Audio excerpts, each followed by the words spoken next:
Guys, good morning. അപ്പോൾ ഇന്നൊരു day in my life കണ്ടാലോ. രാവിലെ നീച്ചപ്പോൾ തന്നെ കറണ്ടില്ല, കാരണം ഇന്നലെ ഇവിടെ നല്ല മഴയായിരുന്നു. പിന്നെ ബ്രഷൊക്കെ ചെയ്ത് നമ്മൾ ചായ കുടിക്കാനിരുന്നു. നല്ല പുട്ടും പഴവും കട്ടനൊക്കെ കുട്ടിക്കണ്ടാണ് കഴിച്ചത്. ഈ ഇടയായിട്ട് ഞാൻ കുറച്ച് സ്കിൻ കെയർ ഹെയർ കെയർ റുട്ടീനൊക്കെ സ്റ്റാർട്ട് ചെയ്തിരിക്കണം. അതിൻ്റെ ഭാഗമായിട്ട് തലയിൽ ഒരു കൊട്ട എണ്ണിട്ട് കണ്ടാണ് ഈ നിൽക്കുന്നത്. മുഖത്താണ് എന്തൊക്കെയോ വരുത്തിച്ചിരിക്കുന്നത്. നാട്ടിൽ വന്നതിന് ശേഷം ഞാനിപ്പോൾ ഡെയിലി കുളിക്കും. അതാണ് ഇപ്പോൾ എനിക്ക് നാട്ടിൽ വന്നിട്ടുള്ള ആകെ ഒരു മാറ്റം എന്ന് പറയാനുള്ളത്.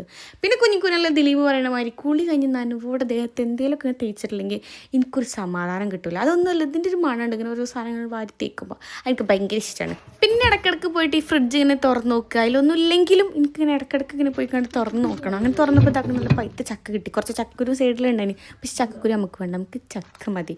പല്ലിൽ കമ്പി ഇട്ടുകൊണ്ട് തന്നെ ഡോക്ടറിനോട് പറഞ്ഞിരിക്കണ് എന്തെങ്കിലും തിന്നുമ്പോൾ ശ്രദ്ധിച്ചും കണ്ടും ഇങ്ങനെ കുഞ്ഞു കുഞ്ഞു പീസാക്കിയിട്ട് തിന്നണമെന്ന്. അപ്പോൾ ഞാൻ അങ്ങനെയൊക്കെയാണ് തിന്നണത്. അപ്പോഴാണ് നല്ല അടുക്കളയിൽ നിന്ന് ഇങ്ങനെ നല്ല മീൻ കറിൻ്റെ മണം. പാത്രത്തിൽ തന്നെ ചക്കൂട്ടൻ കുറച്ച് നേരം കൈയിട്ട് വരുത്തുന്നു. പിന്നെ ഒരു പ്ലേറ്റിക്ക് കുറച്ച് ചോറും മീൻ കറിയും ചക്കൂട്ടനും എടുത്ത് കണ്ട് നമ്മളതും തിന്നു. ഇതാണ് നമ്മളെ പഞ്ചുട്ടൻ. എവിടേക്കോ പോയിക്കാണ്ട് വീണ് വന്നിക്കുകയാണ് ആളെ. പോകാനായിട്ട് ഇങ്ങനെ കുറച്ച് ലാസ്റ്റ് ക്ഷീണിച്ചു ഗൈസ്. പിന്നെ ഈ പൂച്ചാളുണ്ടല്ലോ, പിങ്ക് നോസും പിങ്ക് ലിപ്സൊക്കെ കാണുമ്പോൾ എനിക്കിങ്ങനെ മാന്തി പറിച്ചെടുക്കാൻ തോന്നും.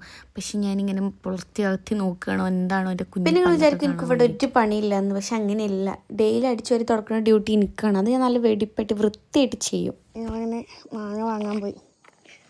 ആ കാണുന്ന പോസ്റ്റിൽ അവിടെ വരെ ഞാൻ പിടിക്കും. ഓക്കെ, ആ പോസ്റ്റ് എത്താനായി. പോസ്റ്റ് എത്തുമ്പോൾ ഈ കവർ അജുവിനെ ഹാൻഡ് ഓവർ ചെയ്യും. രാത്രി ഉണ്ടായ മയിൽ ചേച്ചിൻ്റെ വീട്ടിൽ മാവിൻ്റെ കൊമ്പൊക്കെ പൊട്ടി. അപ്പോൾ ഇഷ്ടംപോലെ മാങ്ങയൊക്കെ പെറുക്കാണ്ടായിട്ട്. അപ്പോൾ അതൊക്കെ പെറുക്കി വരികയാണ് ഞാനും അജു. അതാ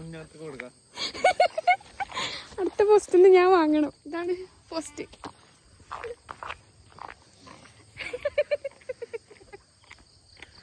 അങ്ങനെ മാങ്ങിക്കൊണ്ട് നമ്മൾ വീട്ടിലേക്ക് എത്തി. അതൊക്കെ ഫ്രിഡ്ജിക്ക് വെച്ചു. പിന്നെ ഫുഡ് കഴിച്ചു. ഇത്രയൊക്കെയാണ് എൻ്റെ ഒരു ദിവസം എന്ന് പറയുന്നത്. സോ അത്രേ ഉള്ളൂ ഗൈസ്.